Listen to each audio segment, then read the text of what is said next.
In a forest inhabited by large and small, weak and strong and all special animals that lived in harmony, however, several animals began to fall ill and die. It was discovered that it was an epidemic of contagious disease. The animals became desperate, so they communicated with the leader to call the leaders of each species to hold a meeting. Then they gathered the animals to see if they could save that epidemic that was already a plague.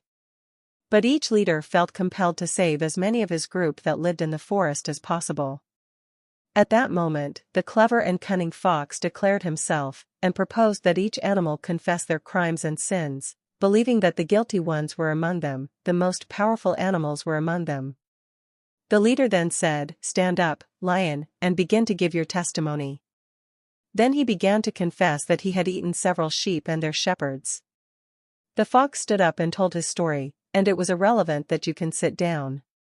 Then the donkey asked and began to speak. Then he began to say that he had eaten several bales of hay that were not his, thus leaving several animals hungry.